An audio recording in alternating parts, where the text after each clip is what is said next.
so notes aren't going to take that long today.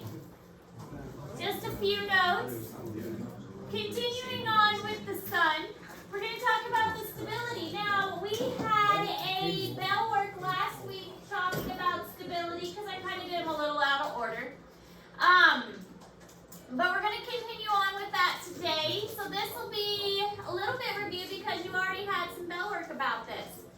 But gravity keeps the sun from exploding. With all of this nuclear stuff that's going on, it does bring up, well, why isn't the sun exploding? But part of that, or a big reason of that, is because of the gravity. The gravity keeps the sun from exploding. It is in something called hydrostatic equilibrium. And this was that bell work question that you had last week that hopefully you used Google to help you answer. Hydrostatic equilibrium is that, yes, we've got pressure pushing outward, but we also have gravity pulling inward. And the two of them are balancing back and forth. And between the two of them balancing back and forth, they're in this state of kind of balance between the two. One of them pushing out, one of them pulling in, and it makes it so that it remains equal.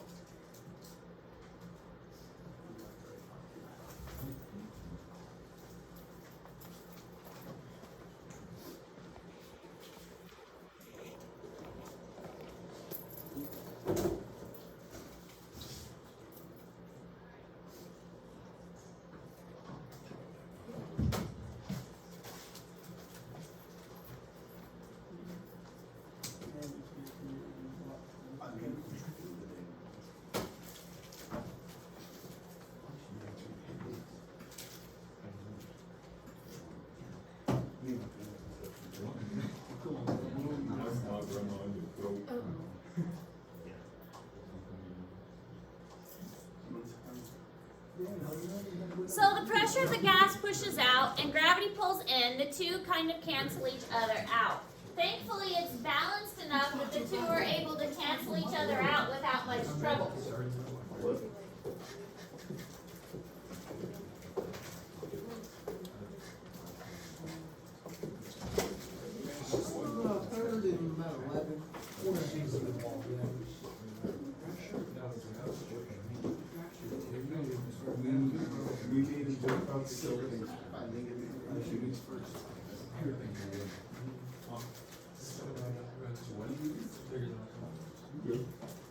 What do you shield?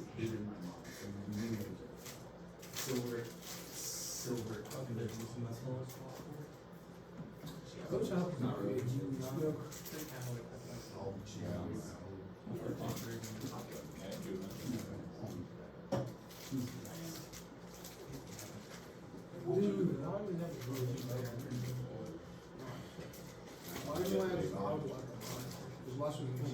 So the sun's temperature is also unbalanced. This is called thermal equilibrium. We have the hydrostatic equilibrium. We also have thermal equilibrium. So all this energy is determines the star's brightness, heat, and the lifespan.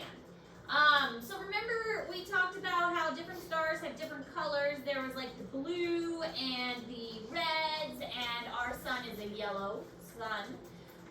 But different colors mean different hotness and different temperatures, with the blues being the most hot, and our yellow is, I mean, it's still hot, but it's not like the most hot. That's pretty hot. It's Still cold. pretty It's hot. cold. It's cold. I could withstand it. I can touch it with my. Yeah, I can. I'm sure you can. Sun's I like could beat it up. Earth is flat. The dome is there. Earth is Come on. cooler. Wake up. Oh, No, Earth is so it's the dude that has two fingers on one. Mrs. Ayers, what do you think about the fluoride in our water? you get from their furries. Eat. And they What do you think, think about the well, water of Flint, Michigan? I don't know much about the water. What do you think about the drugs in Chicago? Who do you think? What do you think about the legalized drugs in Portland, Oregon? About drugs in Chicago, except that drugs are bad. Actually, That's some not what of Eminem said. Eminem some said of them- it tastes really good. My uncle Frank begs to differ. So, Frank who? Del. I think it, But still not. I think it all comes down to. I think prescription drugs, when used appropriately by a doctor that assigns them, are helpful and necessary. What about? We use filtered water. We buy like Culligan, the big 5 gallons. I think we do.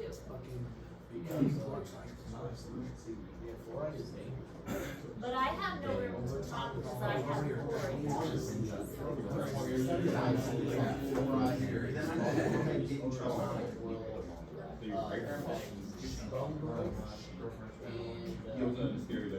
Mental health, Just like hard. IQ levels, and some other stuff. And also, there's a lot of Short, really skinny, and There's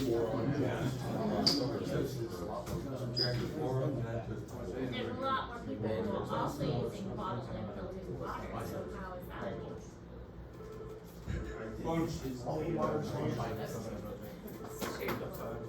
Have you never heard the interview that the CEO of Nestle said? And not.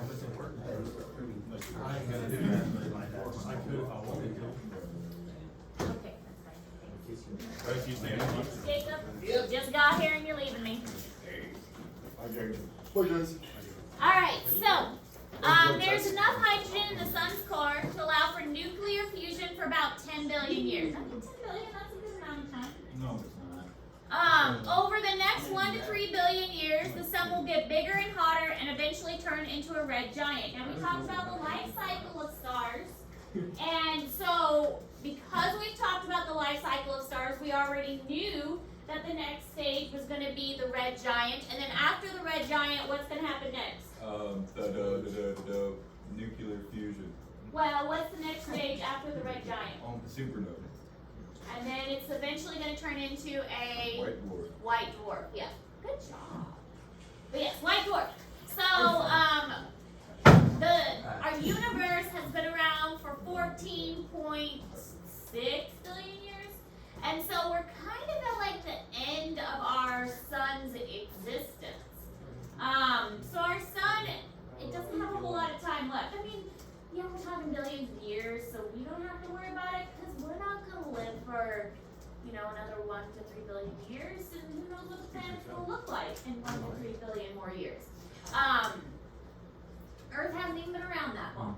So we have not a lot to really worry or think about. But still in like the grand scheme of things, as far as like the universe, 1 to 3 billion years isn't that long before our sun starts to change. So if our sun starts to change into a red giant, that's not necessarily good for Earth. Time is fake. Time isn't real. The days are getting. I mean, time is kind of a weird concept. Nah, bro, I'm doing bad.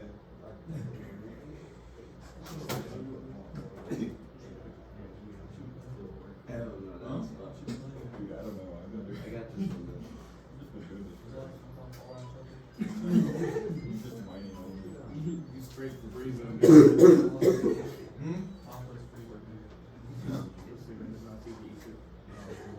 Papa's Pizza. Hey, I remember that day.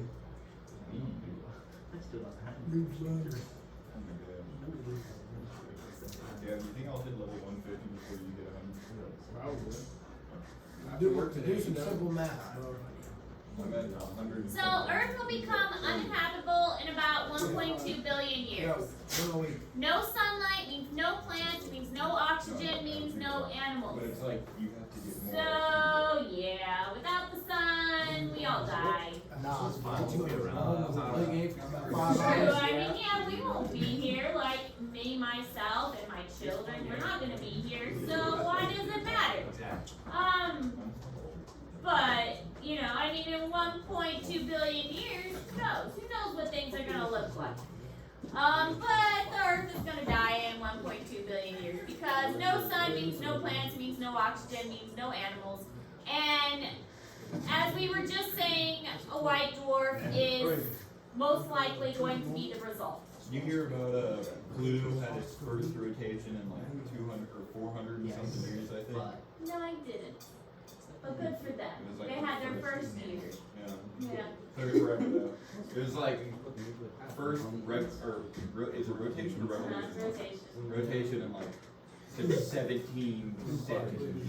Yeah, because we'll talk about, that's our next unit, is the other planets and how long it takes for like one rotation. And Pluto, it's like 1 year is like 200 something years. Mhm.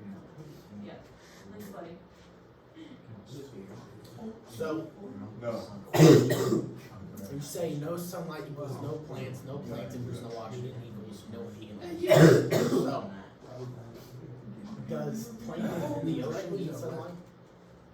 They need the oxygen from the water. So if they, Wallace today. What? Water's self-oxygenated, ain't it?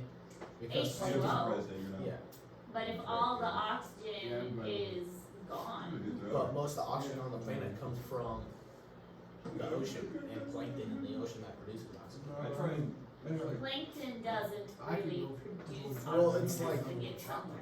It's like plants in the ocean or something. Plants No, recycle, I'm like being so. so if it's not being recycled like anymore, on our school. that's kind of the They have idea. white frost on there.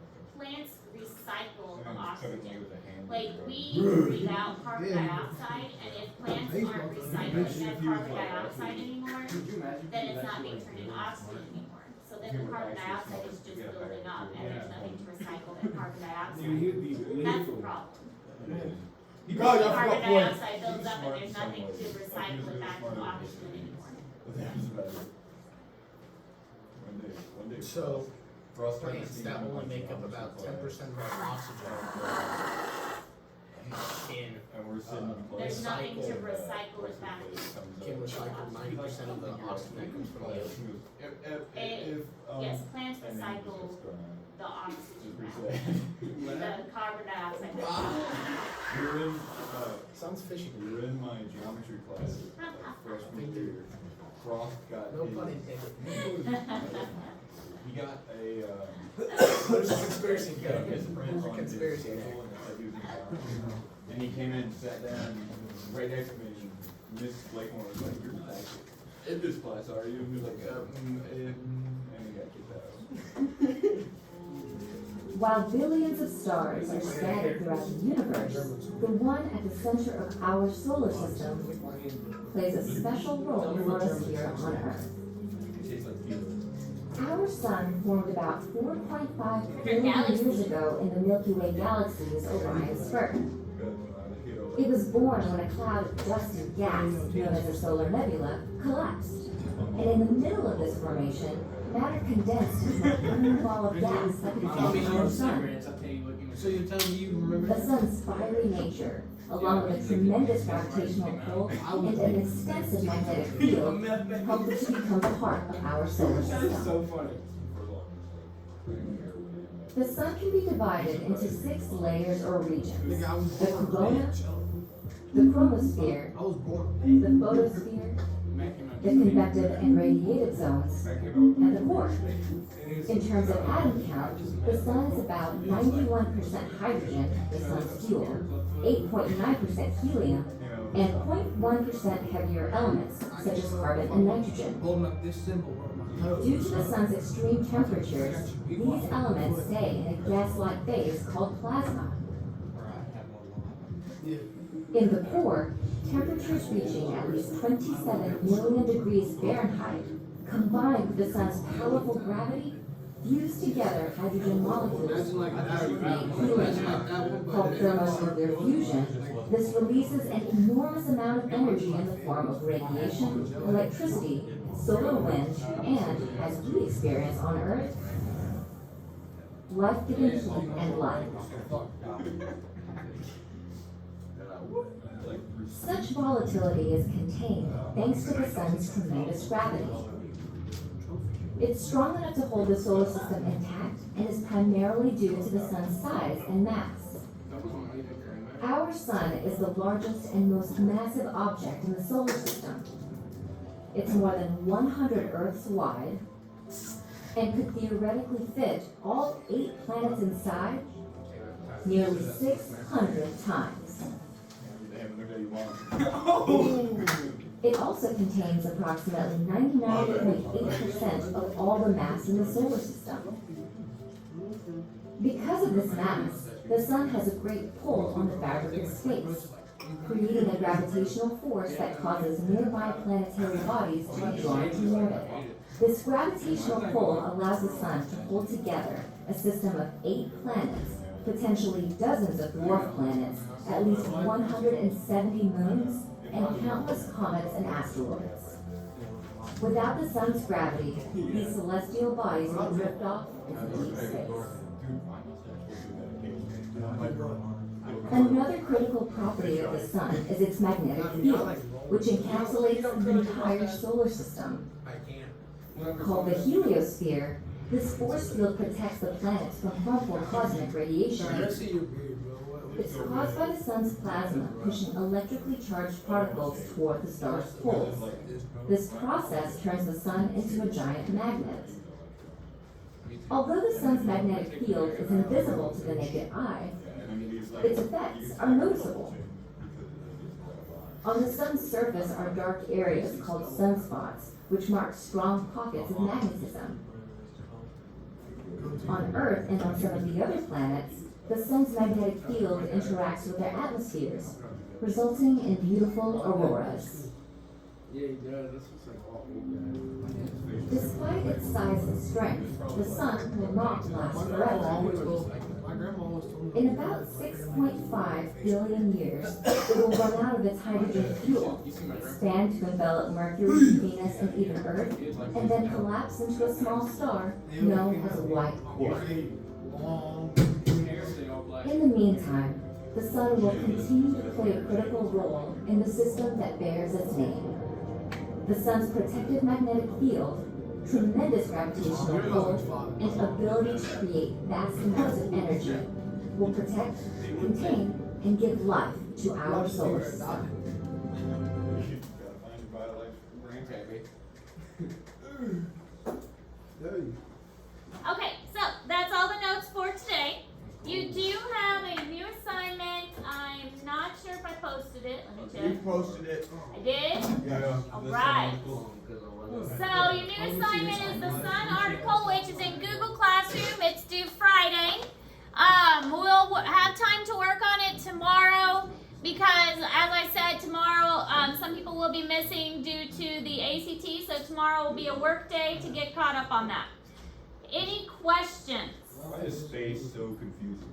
Does it look okay on me? Because a lot of it we have to make guesses on because we can't actually access it. I think that's one of the reasons. Just send me up there, I can access the sun. Come on in. I'm a welder, I get in there.